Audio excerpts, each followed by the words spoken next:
Amateur Traveler is in its 20th year now, but can you imagine if I had people on the show who had never been to the destination, but had just read about it or seen a movie about it? That wouldn't make any sense at all, and you wouldn't listen. We all know how important it is to receive advice from people who know a destination to get the most authentic local experience. And a great option for experiencing this is Explore Worldwide and their authentic small group adventures, led by local tour leaders, perfect for solo travelers who want to meet like minded people with a desire for adventure. I'm often an independent traveler, but two of my last three trips were with small group tours because they organize everything and it's a lot easier. If you want to recreate the tour I did to Malta, they have a Malta and Gozo Discovery Tour. I'm intrigued by one of their tours called A Taste of Sicily. The company again is Explore Worldwide, and visit exploreworldwide.com to learn more. And thanks to Explore Worldwide for sponsoring this episode of Amateur Traveler. I got my bags packed and on a roll. I'm heading out there and I'm ready to go. I'm looking real good in my passport photo. Oh, no. Amateur Traveler, episode 800. Today, the Amateur Traveler talks about snowmobiling, snowshoeing, dog sledding, flight seeing, the Aurora Borealis, and moose as we go to Alaska in winter. I should be heading home, but maybe not today. Welcome to the Amateur Traveler. I'm your host, Chris Christensen. Let's talk about Alaska. I'd like to welcome back to the show Sherry Ott from ottsworld.com, who's come to talk to us again about Alaska. Sherry has been on the show talking about Alaska before, but we're going to go to Alaska in winter. Sherry, welcome back to Amateur Traveler. Thank you for having me back and talking about one of my favorite places in the world, winter or summer. And Sherry has been on the show many times talking about many places. I don't think I will try and come up with all of them right now, but I'll put a link to some of them in the show notes. Sherry, you had to talk me into doing this show. let's just get this on the table. It's cold in the wintertime. You could go someplace warm. Why should someone go to Alaska in the winter? There's so many reasons, but let me hit a few. Aurora, so Northern Lights. Okay. Definitely. Dog sledding in the Iditarod. And then I would say fewer crowds. It's unique. Not many people go in the winter. And so you feel like you have it really to yourself, this big, vast state. Those are some of the reasons I really love it in the winter. It's less touristy. I connect more with the locals. And I see how they live in the winter, which I think one of the most fascinating things about going to Alaska in the summer or winter is meeting the locals and seeing how they live in this great frontier, because it's quite different than the rest of the United States. And so I think you even get that more intensely in the winter. And I'm assuming with the size of Alaska that a 1-week itinerary is easy to see everything we need to see in Alaska, right? Oh my goodness. One of the kind of the unique things about Alaska in the winter, if you think about it, is it's easier actually in a way to get around, or it becomes larger in a way to get around, because all of the rivers are frozen. And Okay. from, I think, one of the other episodes we talked about Alaska on, we talked about all these really remote places that you have to fly to that don't have roads that connect them. Well, in the winter, you can get there because you've got snow machines and frozen rivers and all this kind of stuff. So in some way, it becomes even more vast in the winter. But yes, it is still a lot to cover in the winter, even if you stick really between Fairbanks and Anchorage, which are probably the two kind of hot areas to go to in the winter. There's still a vast amount. And we use the word hot in a very ironic fashion at this point. Okay. Yes. Well, and all I can say is do not let the cold scare you, because honestly, I was just there in March again. With a group? Yes, with a group. I was doing a group tour for my Ottsworld followers or audience.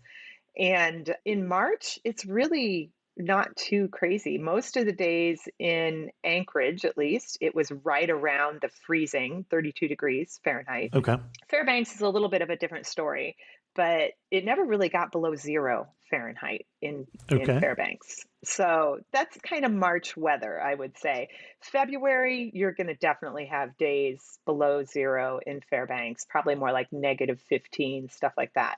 But the whole thing is you have the right gear, you work with the right tour operators, and it really isn't a big deal. It's part of the adventure for me, Mhm. I guess. So, and that's one of the cool things is a lot of the tour companies that you can use will provide really great gear for you. Like you don't have to invest in really Okay. expensive stuff all the Mhm. time. So that's another thing to just kind of note if that's one of the things that might be stopping you from going in the winter. But I personally think it's worth it. There's so much to do there. It's so fun. Well, what kind of itinerary are you going to recommend for us?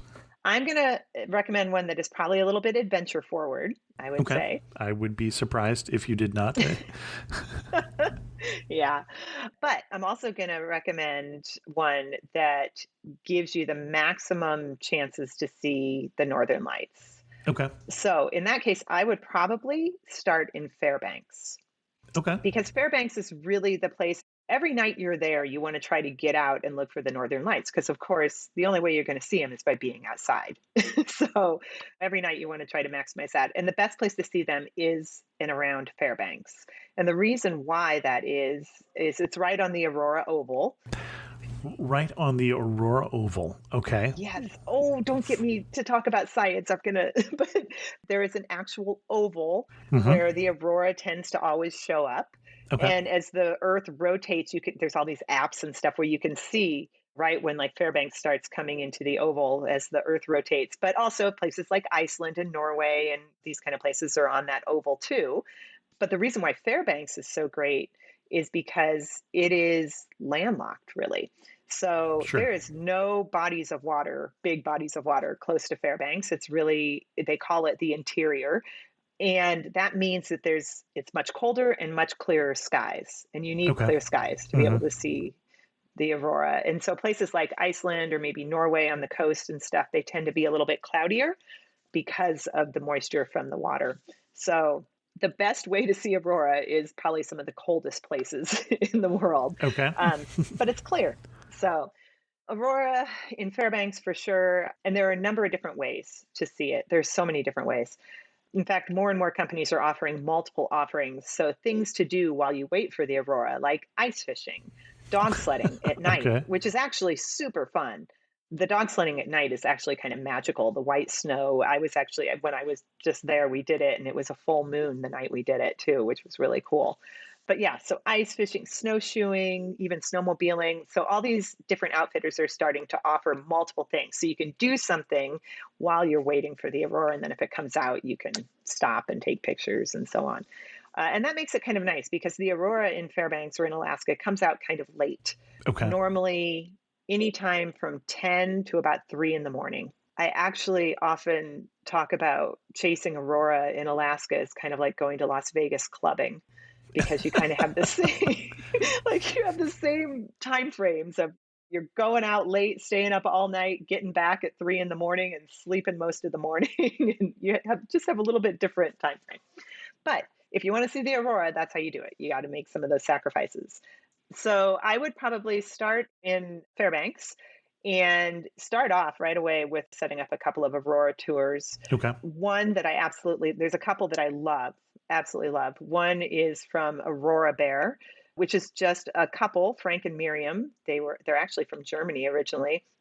He's a wildlife photographer and aurora photographer, and they live off grid about 45 minutes out of Fairbanks, and you go and spend the evening at their house.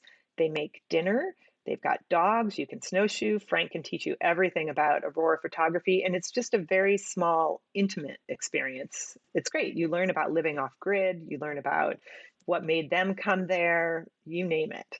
And when you say they have dogs, I'm interpreting that as being sled dogs. No, No, just cute nope. They've got puppies. four Okay. lovely Got it. dogs. Okay. Yep. I don't think you could, I don't think those dogs would pull a sled, Okay. but they're lovely. They will go out and snowshoe with you and so on and so forth. And he's got just a really beautiful setup. It's super dark and they're in all these woods and it's really pretty when the aurora does come out. So they're one that I would definitely do. Another one, a new offering that they had, which is it's very economical, I would say, is a place called Aurora Point, which you can drive out there yourself. It's a brand new, kind of like a big barn in a way, set up specifically for waiting for the aurora. They've Hmm. got games, they've got fresh cookies and drinks, and you all sit around, and someone else is outside waiting for the aurora. And if it comes out, they'll let you know. So it's kind of like the easy Okay. way, but it's simple. And I want to say it's only about like $40 or something like that to Hmm. go stay at Aurora Point. And they're open from like 10 to 2 in the morning. And you have to have a reservation. But that's kind of one of the new ways. They'll also take some pictures of you with the aurora if it comes out. That's a really cool, easy way to get out and stay awake. And then another one that I did just recently, which was way more than just the aurora, and I would recommend for anyone wanting to do something kind of unusual. It's a day tour from Northern Alaska Tour Company. And I flew up from Fairbanks. I flew up to a place called Coldfoot, which is above the Oh, Arctic sure. Circle. It's Hmm. right at the beginning of the Brooks Range. So a beautiful flight. You get to see everything from above, the Yukon River, the Yukon Flats, the beginning of the Brooks Range. It's gorgeous. You land in this tiny little truck stop town. You have lunch there. You learn about life in Coldfoot, which is quite a unique place. We talked about it on my summer podcast when we talked about Alaska in the summer. Right. And then you get in a van and you drive back down the Dalton Highway, stopping at the Arctic Circle, stopping at different other points to talk about the pipeline and so on. And then at night, you stop at the Yukon River to have dinner. And then you get deposited at about 11 o'clock at night at this beautiful little old historic, like trapper's cabin. And there you can stay and then watch for aurora. And then at about 2:30 in the morning, they'll bring you back home. Another hour and a half. It is an all day, all night trip, but it is packed full of landscape, culture. Like you learn so much about Alaska and the people there. And then hopefully you get to see aurora. It's a nice setup. Very cool. It's Yeah, good. no, we also Yeah. talked about Coldfoot on the episode we did about a year ago on the driving the Dalton Highway. Not that you and I Oh, talked about, but yeah, but yes. Well, it is kind of the stop. It's the middle right. halfway Hmm. stop on the Dalton Highway. And I think it's like 18 people actually live Right. there. So Northern Alaska Tour Company offers a number of different packages. That's the one that I did, but you can Hmm. also actually fly up there and stay in the winter overnight and watch for aurora up there and do stuff in the Brooks Range and so on. But they are a well-oiled machine. I've never seen logistics run so well Hmm. for a tour company. I mean, I have to kudos to them. And I think for me, it made it really special because that night when we were driving back and we stopped at the trapper's cabin, that was the best aurora I saw. It was amazing, dancing and colors, and it was really exciting. So there's a few ways to see the aurora Okay. from Fairbanks. During the day in Fairbanks, there's a lot of different things you can do also. Or at least during the afternoon when you're Yes. awake. Yeah, after you've slept in and After you had a slept in. late, Yeah. late breakfast or brunch. I always like to include things like walking with reindeers. You can actually Okay. also do that in the summer, but there's a couple of different places now that offer that, where they offer you a chance, because reindeers are domesticated animals, actually. They're not naturally occurring in Alaska, are they? No, I believe they were brought over. Okay, that was what I was Yeah, remembering. yeah. Okay. So there are a few places that have reindeer herds, well, small herds, very small herds, but it's a chance for you to learn all about them. And it's actually, you wouldn't believe how much trivia you can learn on reindeer. Really. Then you can actually walk around. They're a herd animal and they always have kind of a leader. And so they walk the leader out and then the rest of the herd will Hmm. follow and you can just walk right with them. And then, of course, do some picture opportunities and so on. But it's really kind of a really unique educational couple of hours, I would say. Also, once again, learning about Alaska at the same time. Will they let you join in the reindeer games?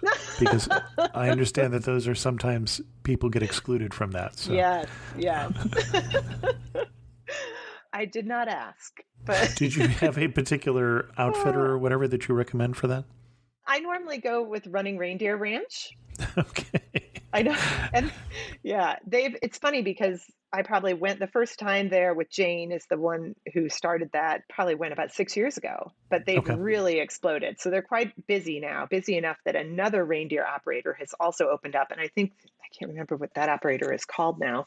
It's also just on the outskirts of Fairbanks, and they do the same thing. So if Running Reindeer Ranch is filled up, there's other options too. Got it. Also, at the university, because the University of Alaska is there in Fairbanks, Hmm. they have a great museum that I would definitely recommend to go to.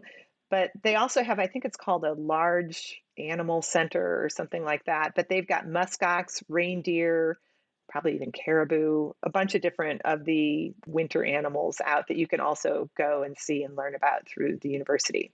Okay. So a few different options there.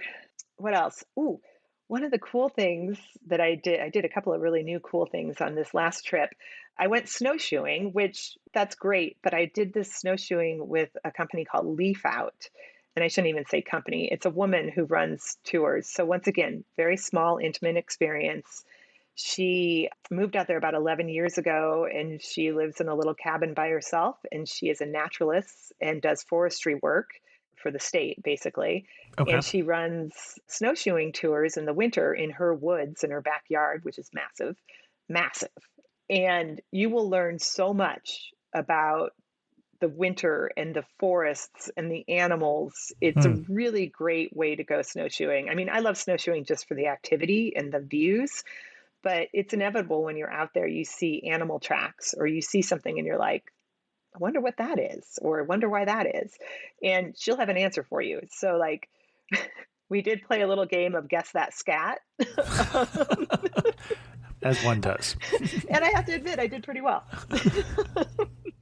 But no, I mean, you learn about all the habits of the animals in the winter, Hmm. what their different footprints look like, directions that they're going. So you're kind of really learning about even how to track animals in the wilderness, all the remnants of the pine cones and stuff that the squirrels have saved to get to the pine nuts all winter. And Hmm. it's really, really interesting. As well as you'll learn about the boreal forest and the permafrost and why the trees grow the way they do because they look really scrawny and small, but they're actually can be upwards of like 75 years old, but maybe only like 3 feet high. Hmm. So she is fascinating to learn all kinds of stuff about nature and snowshoe at the same time. And she makes some really wonderful herbal tea. But once again, this is a small experience. So if you're traveling independently or have a very small group, she is a great person to get in touch with. And she works during the day. So she's doing this on the weekends and during the evenings. So it's something you would want to book in advance for sure. Okay. Another really cool thing that I did this time that was new was I went to the Fairbanks Curling Center. Okay. Yeah, when you think of these northern countries or states, that's what they do in the winter as a pastime, in addition to dog sledding. They're at the curling rinks. And Fairbanks has a really big organization. And I went there to talk to the manager and see what they offer. So, one, you can just go and watch. There's a bar, Okay. like if you want to find a good local bar, go to the curling club.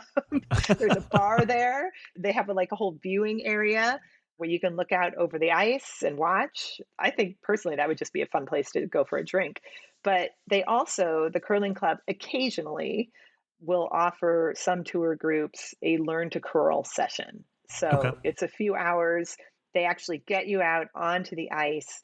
You learn all about how the game is played, and then you actually get to, I guess they call it throw a rock or throw a stone, sorry, throw a stone, get to actually do the sweeping and do a few rounds. Your group gets to do that. And it's fun. It's really fun.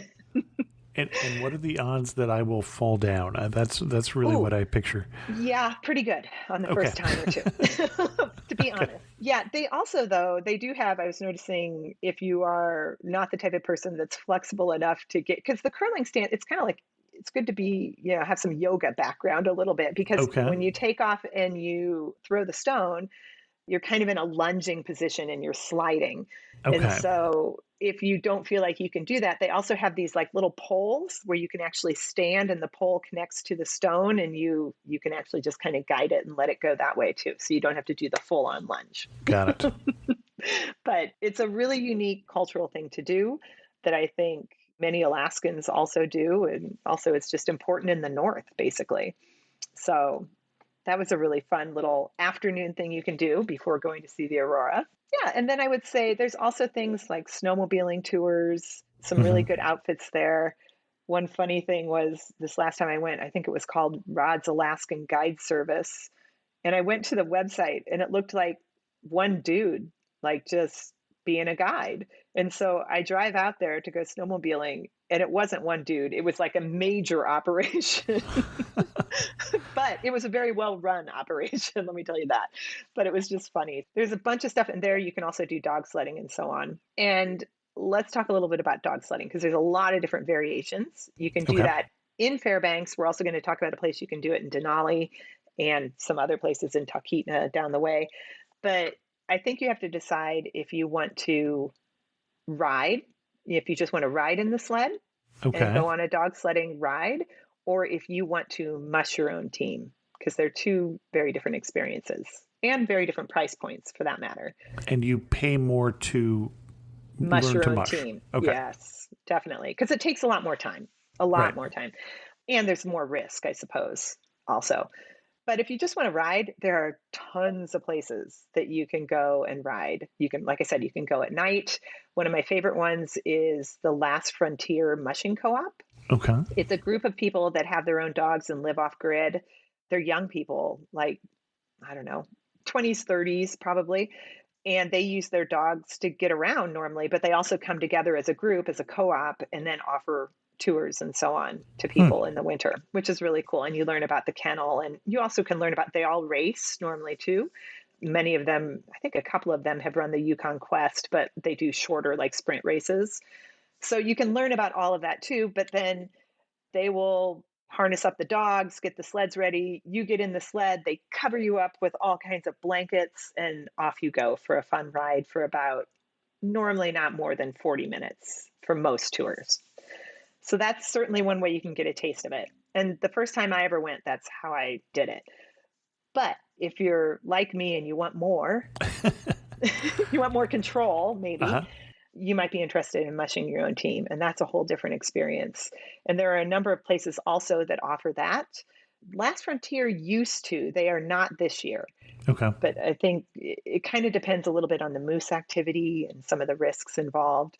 And I'm trying to parse that sentence. It depends on the moose activity and the risk involved. So you're out there with the wild moose, and if there's too many moose, they don't want novice mushers. Yes, and it's a Okay. danger to people and the dogs. And I will say, everyone this year, when I went in 2021 now, or sorry, 2022, moose activity was really high this year in Hmm. Alaska. I had a run in with a moose that was not fun. But because there's so much snow, they got more snow than normal. The snow is really high and it's hard for the moose to get around, as well as it's covered up a lot of the, Foliage yeah, that that they they would eat. Okay. normally eat. So they are being forced to come in more to the trails where it's already packed down and they can get around Okay. easier and get to the willow bark. And so that is leaving more human moose encounters or dog And the moose moose are encounters. grumpier because Yeah, it's harder. they're hungry and Okay. it's harder. And they say, I was told that it's going to be a really hard moose year, like many won't survive, Hmm. or they won't have as many that survive.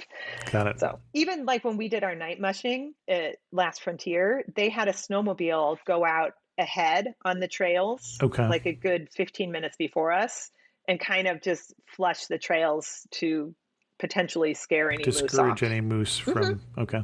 Yeah, so they're Hmm. really good about it. I mean, they Mm-hmm. it's safe, and that's really nice. But the mushing your own team, or like they'll call it a mushing school or something like that, that normally entails anywhere you go, will normally entail they're going to outfit you completely. So you're going to stay warm. And they've got the best, I mean, the best stuff. Oh, they have these things called bunny boots that look like these white, giant military boots, but they are the warmest things I've ever been in.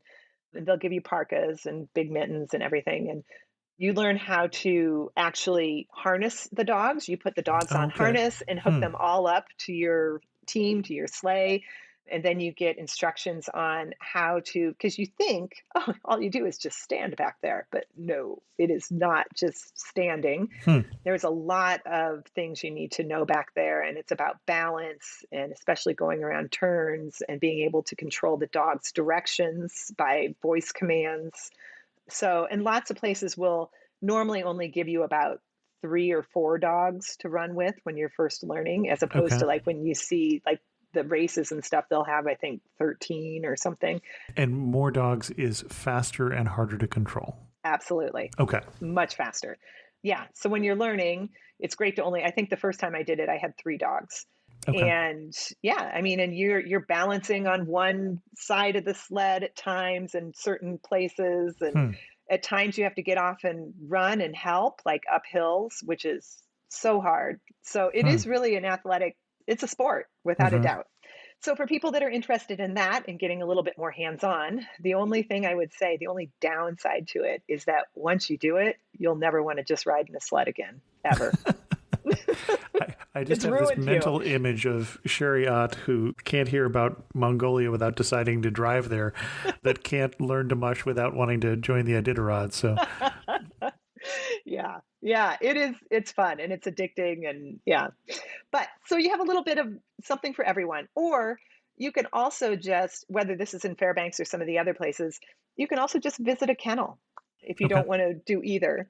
So it's kind of different levels for everyone, I suppose. And the kennel visits, you really kind of learn about the Iditarod and dog racing and what it takes to run a kennel, especially like financial, because it's really expensive, and Hmm. how to take care of the dogs and so on and so forth. And then you can walk around and meet the dogs. And the nice thing is in March, you have a pretty good chance of seeing puppies, which is really Okay. exciting.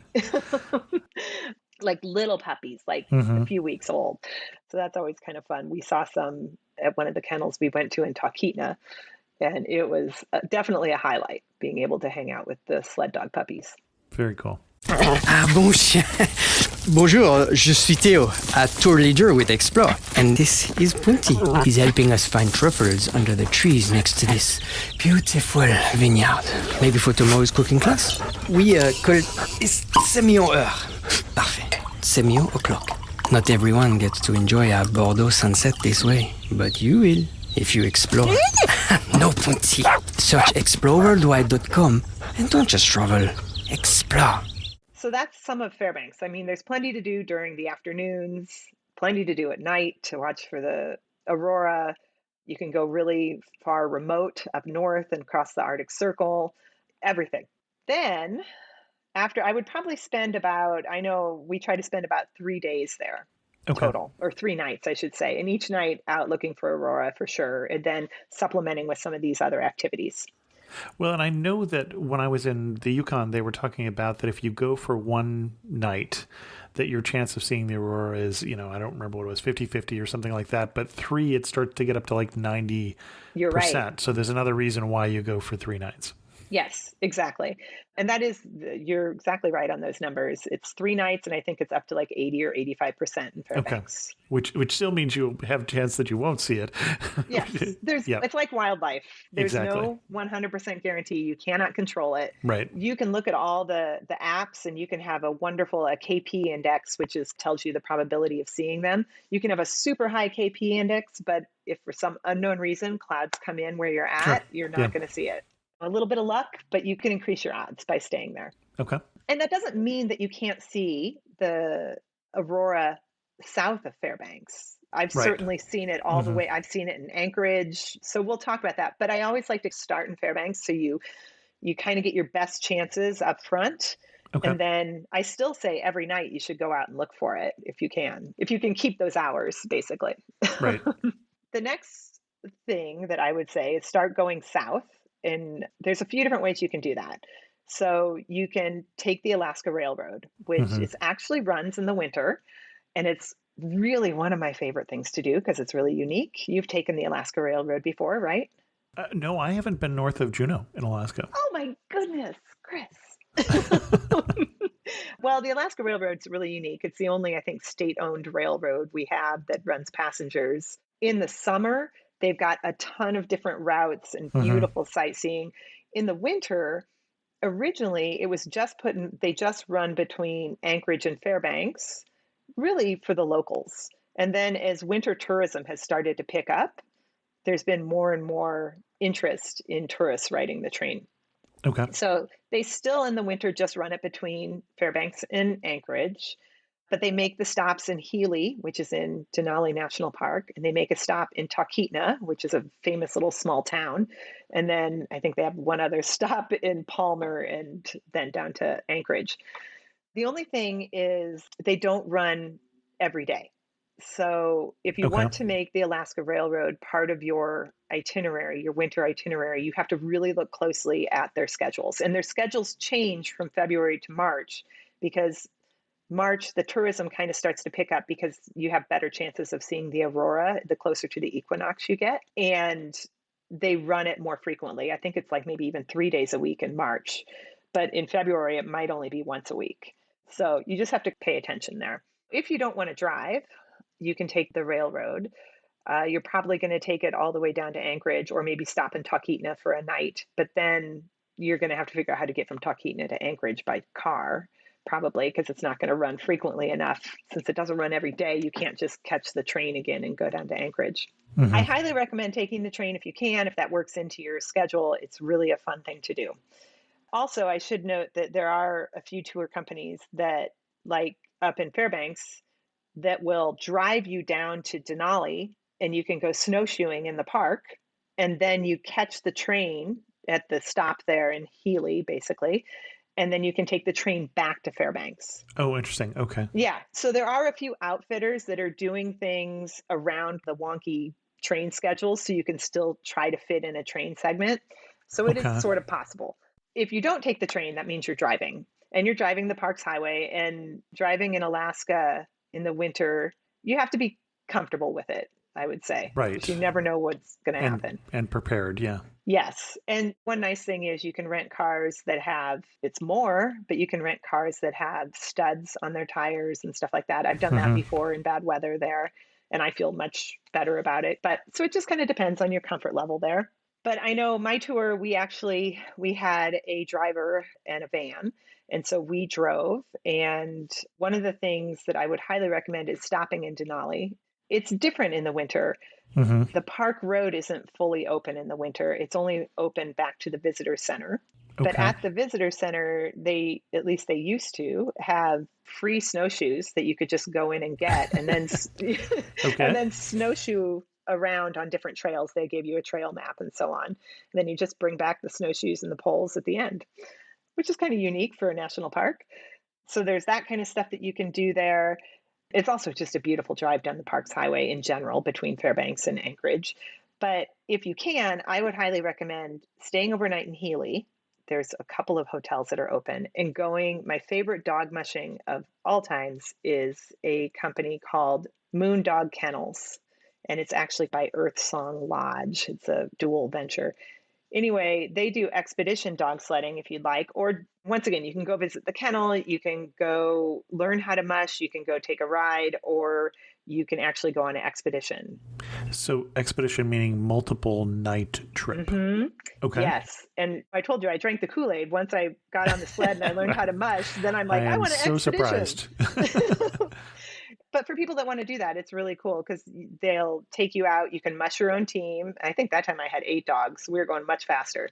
And mush your own team out to a dry cabin, remote cabin on a lake, on a frozen lake. And then we stayed over in the cabin with a guide and the dogs. They would let, I think, 5 dogs in at a time. It was awesome. They slept with us. It was so fun. If you're a dog lover, oh my God, this is like the best thing ever. They treat their dogs really, really well there. And they're the only company with a license that can run dogs in the park. Okay. And you have to run dogs in the park because they don't allow you to run big vehicles in the park. So they do something where I think they go out and they do drops with a dog sled team. They do drops for climbers for the Wow. spring for people who are going to climb because they can't do the drops with a regular vehicle because it's not allowed. So they have to do it by dog sled. So that's not something open to tourists, but you will learn all Right, about right. it when you go on that tour, which is really interesting. So anyway, and then the aurora viewing, and you can go like 30 miles with dogs the next day, mushing your own team, which is pretty cool. So they're just a really great stop. And then I would probably go down to Talkeetna. Talkeetna, like I said, is a small little town. I know we talked about it for some of the summer trips. It is considered the gateway to Denali. I'm not really sure why, because it's still another hour at least to get there, but you have Hmm. beautiful views of Denali, the mountain The actually, mountain. when Hmm. it's clear. In addition, that's where all of the climbing expeditions take off from. There's a ranger station there that you Okay. can also visit. There's little museums there that you can visit. It's really cute. They've got a brewery, a wonderful pizza place. In the winter, lots of great snowshoeing. Talkeetna is actually, I think it stands for like three rivers or something. It's where three rivers meet. And you can actually stand out on the river or go snowshoeing out on the river and watch for aurora. It's also the place where all of the flight seeing takes off from for Oh, okay. Denali. So that's probably why it's most important to tourists.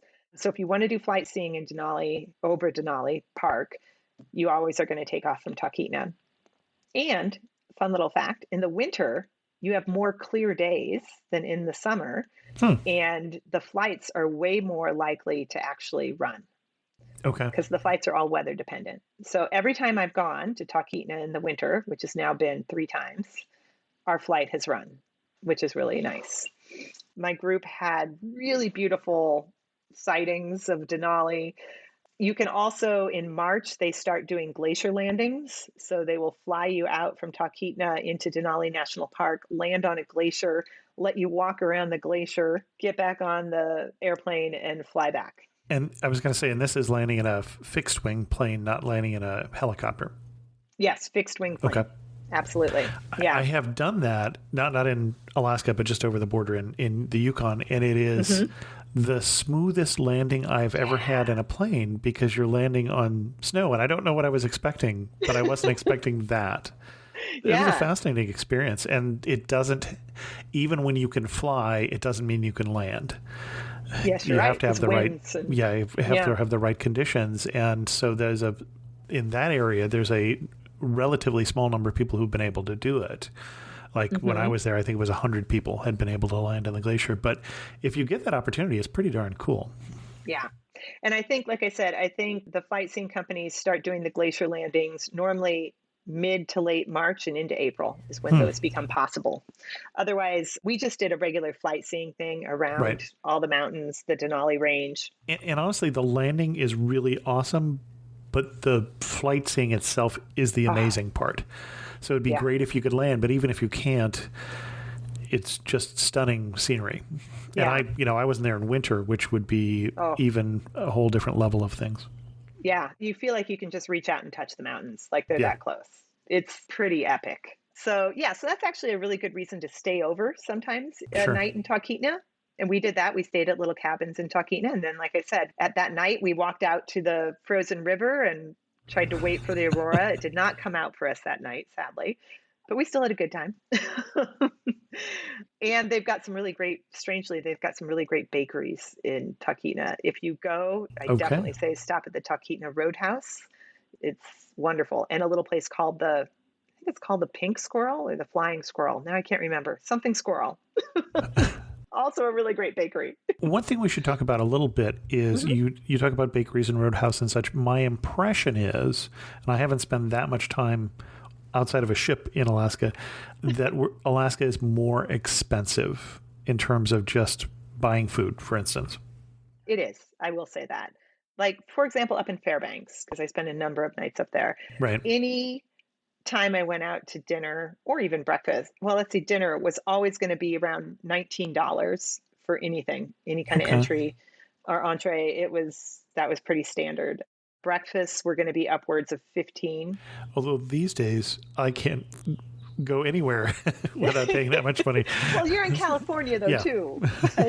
That's not too bad.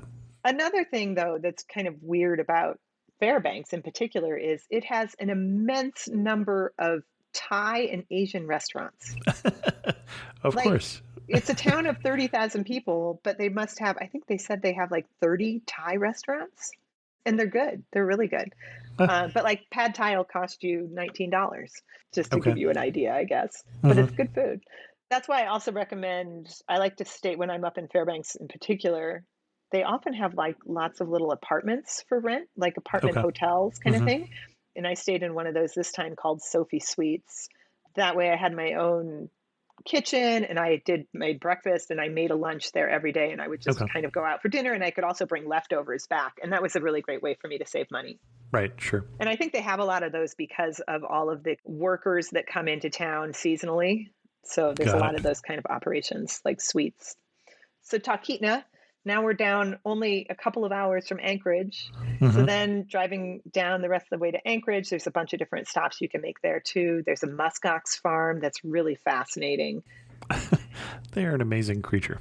Aren't they? They look prehistoric, which is weird. They're an improbable creature, I guess is. Yeah. But the cool thing that I didn't know about the muskox Hmm. is that they're farmed or they're raised for their hair. I could see that. Kiviot, I think is what it's called. And it's some Huh. of the warmest. It's like, I don't know, I'm going to guess. It's like 5 to 10 times warmer than merino wool, their hair. Okay. So they're raising all these muskox. It's in Palmer, actually, the muskox farm, to basically get their hair, and then they sell that. They sell the yarn and stuff like that. It's really, they process it and sell it. It's cool. It's really interesting to learn Hmm. about muskox. It's an animal that most people have never seen nor know anything about. No, and they're just kind of a ball of fur. Yeah. They're made for very northern climates. This is Yeah. really far south for them in the wild. That's true. So that's a kind of a cool stop to make. Hmm. Then let's base ourselves down in Anchorage. There is so much to do out of Anchorage in the winter. There's certainly dog sledding, snowshoeing. There's specific snowshoe companies. You can do helicopter to snowshoe on a glacier and that kind of stuff. But some of my favorite things there in and around Anchorage, I would say, is Aurora. There's a really great Aurora tour. Carl from Alaska Photo Treks will take you out, and he is a expert at finding where to go around Anchorage to see the aurora. Okay. He'll only run the tour, obviously, if there's a good chance of seeing it, if he knows where to find it. But he'll take you out all night in a very comfortable van. It's warm. He has snacks and hot chocolate. He will take pictures of you in front of the aurora. It's a great operation. So I would set up a night to do that and see how that goes.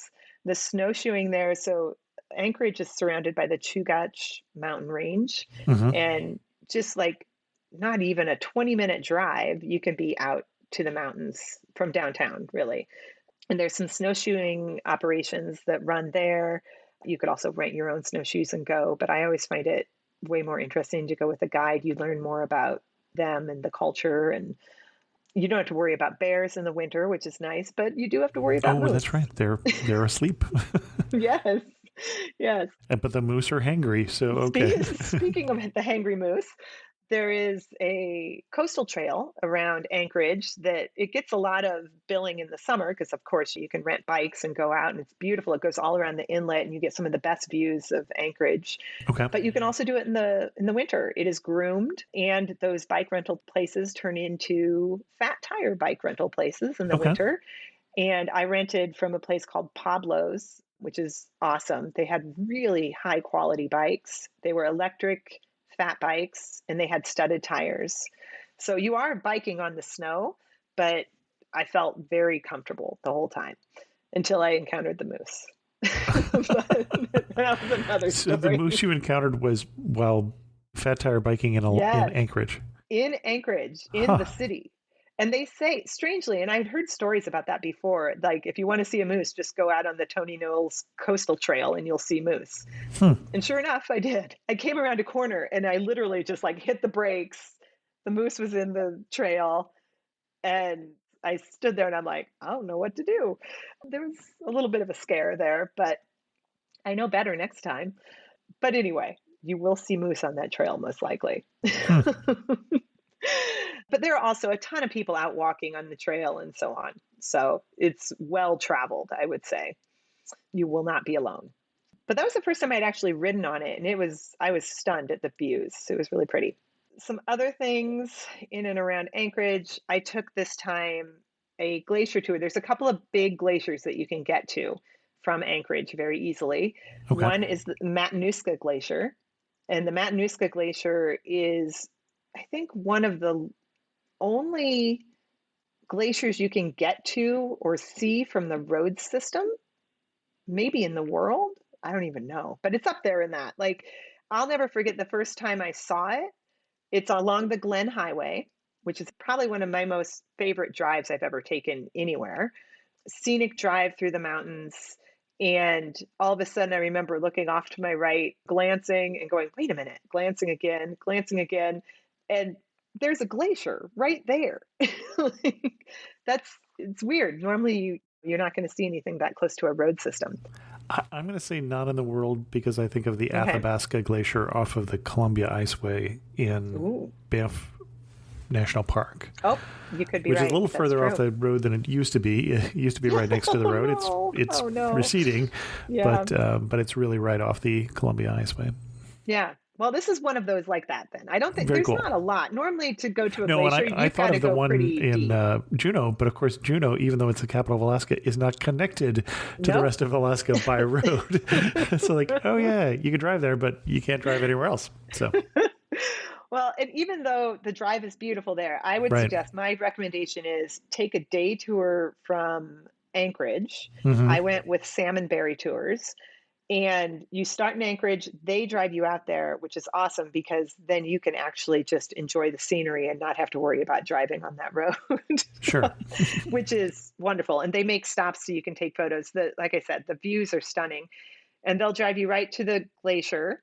They provide the crampons and the hiking poles and snacks. And you spend a couple of hours out hiking on the glacier, which is really wonderful. Picture opportunities, obviously, learn about it. One of our guides was a geology major and so on. So he had so much to share. It was really cool. Hmm. And then afterwards, you stop at a little local restaurant just right by the glacier, actually, to have lunch and overlook the glacier. So it's a really fun full day trip, but very scenic, a little bit of activity in between, and it's really memorable. And then if you want to take it up one notch on the glacier Okay. viewing, you can go south down to Girdwood. And from Girdwood, you can then do a half day snow machine or snowmobile tour to the Spencer Glacier. Okay. My only caveat there is if you've never ever ridden a snowmobile before, it might not be your thing because it's a good 10 to 15 miles, I want to say, to get to the glacier on the snowmobile Okay. and then back. So it's serious snowmobiling. Well, and for those of us who live in California and don't have ready access to snowmobiles, it is a rough ride, No, well, cold ride. What do I need to know? rough is in, that's a good question. So they will say it's an ungroomed trail. So Okay. an ungroomed trail means that it's going to be a little bit more bumpier. Sure. You're not breaking new snow. I mean, there is a trail there. It's just not Hmm. groomed nice and flat and smooth, basically. So it is Okay. going to be a little bit rougher in a way.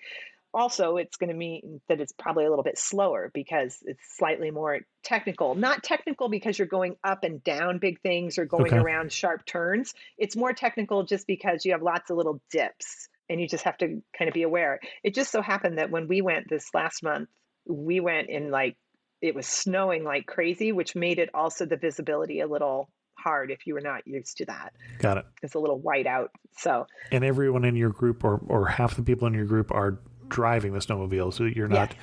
Yes, Okay. you are driving your own snowmobile. Yeah. Okay. That's why I'm saying Okay. if you're not comfortable with or riding on ATVs or stuff like that, then Yep. it might be a little bit long for your first snowmobile Makes sense. adventure. Okay. But if you are ready for something like that, it is amazing. There are some straightaways too where you can go really fast if you want, but then the rest is kind of slow going. But you then snowmobile out to the Spencer Glacier. And normally, like in the summer, because I visited the Spencer Glacier in the summer too and kayaked around it, because there's a whole like lake basically that it Right. comes into, and you can kayak around it. But of course, they never let you get close to the face of a glacier because it's very dangerous. Right. Ice comes off. Yes. Yeah. But in the winter, it's all frozen. So that lake is completely frozen, and you can walk up and touch the face of that glacier, which is Huh. pretty cool. That's what makes that one to me really unique because having been there in the summer and seeing it in Right. the summer is Sure. really cool. But once you kind of get off the trail in your snowmobile and you hit that frozen lake, it's amazing because there's also icebergs that are like frozen into the lake in the winter that you go around. And then you take your snowmobiles right up to the face of that glacier, you park them, and then you have about an hour to walk around and explore. You need to be with a guide, obviously. I look forward to seeing your pictures of this. Oh, it's cool. Yeah. The guides go out every day and they know the Mhm. changes because glaciers are still moving even in the winter. Right, sure. So you need to be Slowly. safe. That's a really unique tour. It's a long tour. It's physical, I suppose, in the sense of snowmobiles aren't like cars that you just get in and you put it in Right. drive and have power steering. They take a little work. Okay. But that's really a fun day. Another thing while you're down in Girdwood, which is just Girdwood is a 40-minute drive from Anchorage down the Seward Highway. Beautiful. You see the Turnagain Arm. It's beautiful scenery. But you stop in Girdwood, and that's where the big ski hill is called Aliaska. And so you could ski there for sure, or you can just take the gondola up and have lunch up at the top and watch the skiers and take the gondola down, which is really pretty. There's snowshoeing around there at the base. They also have a number of fat tire biking trails and snowshoe trails around there at the base. And the resort, the Aliaska Resort's just really kind of beautiful. It's a fun place to go check out. They've got a spa, they've got good restaurants and stuff like that. But the little town of Girdwood is one of my favorites too. It's cute. Cute breweries, good little restaurants, that type of stuff. So lots of stuff to do down there. There's also a wildlife center down there if you want to stop, and that's open in the winter also. Obviously, depending on the time of year, depends on what kind of animals you're going to see, but lots to do down there, basically. I feel like we're winding down on our itinerary here. Yes. I mean, because I would normally, like, if you have a week, most people have a week, right? I would start in Fairbanks for 3 days, go down, spend a day in Denali doing the dog mushing and maybe the snowshoeing, probably a night in Talkeetna, try for flight seeing, and then enjoy the little town of Talkeetna, Right. and then down to Anchorage, base yourself there, and do a couple of excursions from there to the glaciers. So you get a little bit of everything. That way, I mean, you really get all the epic things that you can do in Alaska in a week.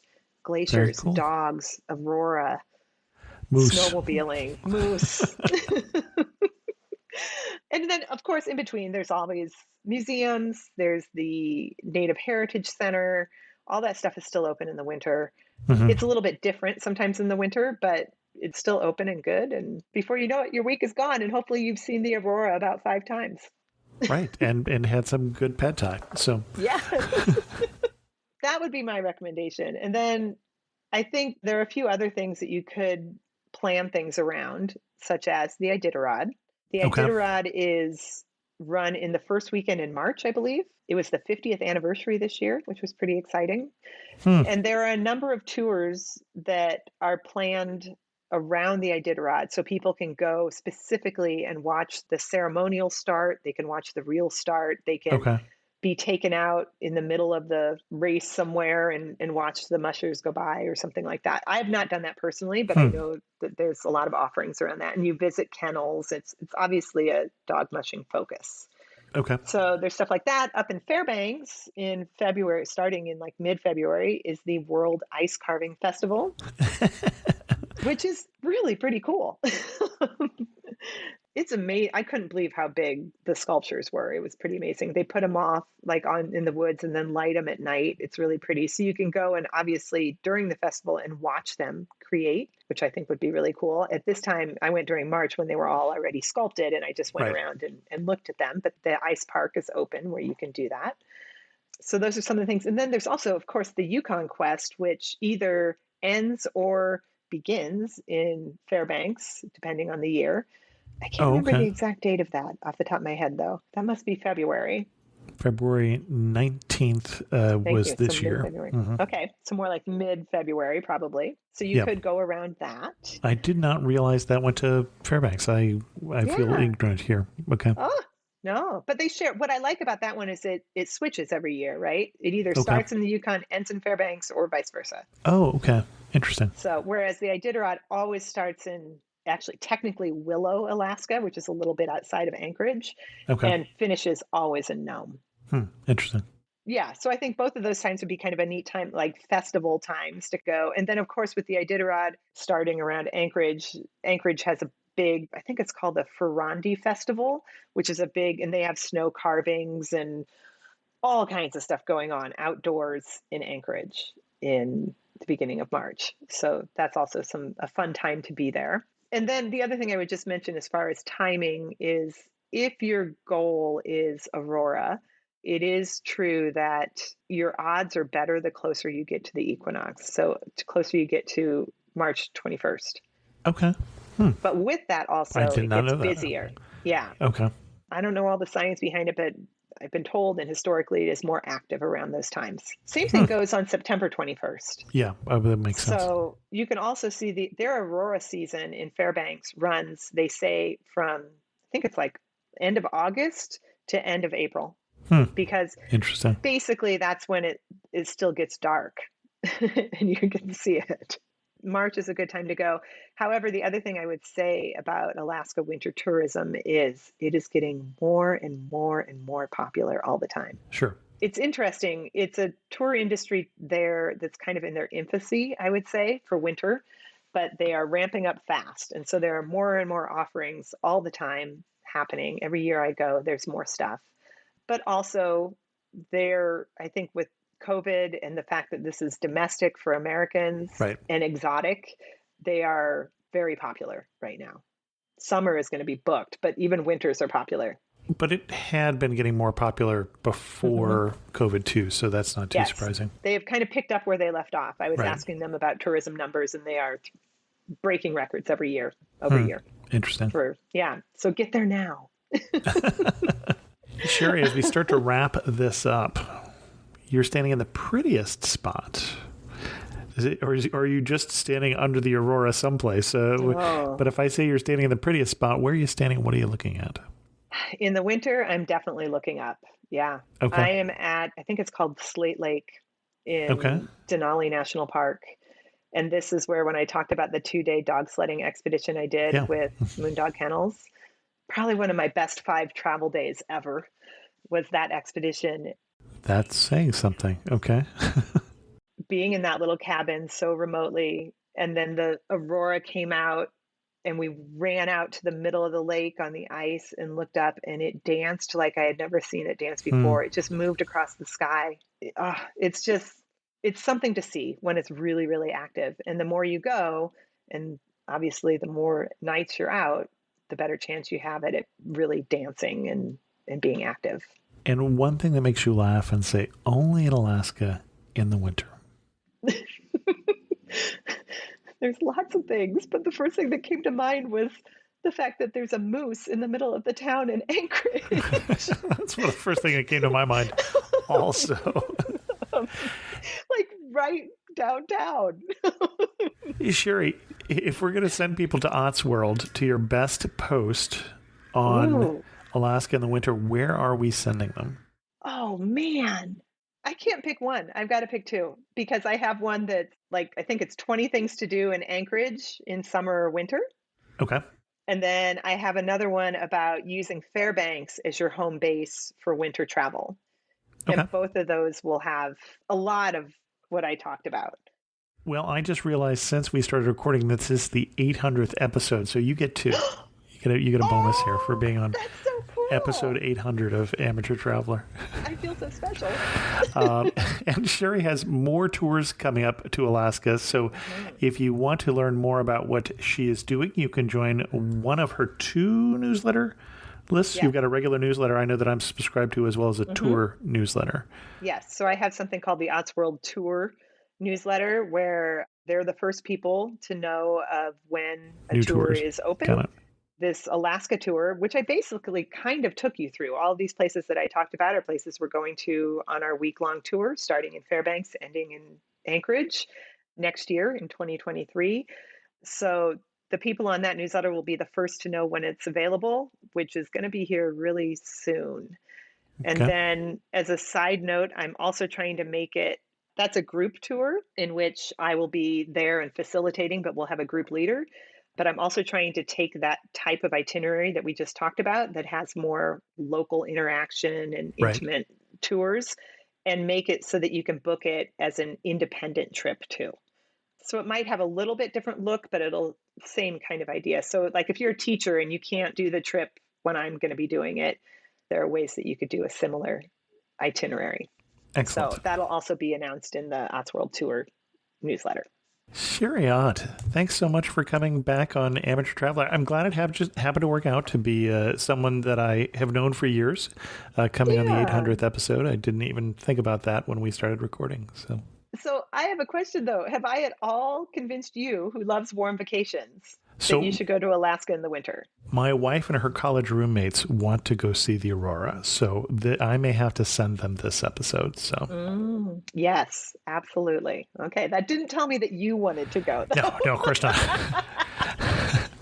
There was the Okay. eat cookies and play games while somebody comes and tells you the aurora is ready for you. Thank you very much. Nice. Well, okay, I'll still work on you yet. And thanks so much for coming back on Amateur Traveler.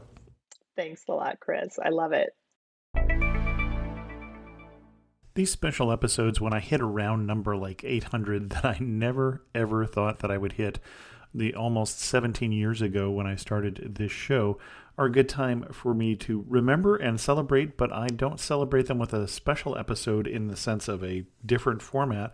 I celebrate them by doing what I always do, and I thank the patrons of the show who support the Amateur Traveler in the current form that it is. Anybody who makes a podcast or anybody who makes something creatively knows that they find people that enjoy it and are willing to support it, and other people who it's not their cup of tea. And I understand that, so I appreciate those who do. If you're interested in supporting Amateur Traveler, you can go to patreon.com/amateurtraveler and get an ad-free version of the show, as well as some other stuff, so check that out. There's still a couple of slots open to travel with me to Turkey in September of 2022, unless you're listening to this after 2022, in which case you missed the opportunity. But you can always find the next trip by going to amateurtraveler.com/trips and joining that private Facebook group where we decide where to go. With that, we're going to end this episode of Amateur Traveler. I thank you for being with me on this journey, even if this is your first episode, and especially if this is your 800th episode. If you have any comments, send an email to host@amateurtraveler.com, or better yet, leave a comment on this episode at amateurtraveler.com. And thanks so much for listening.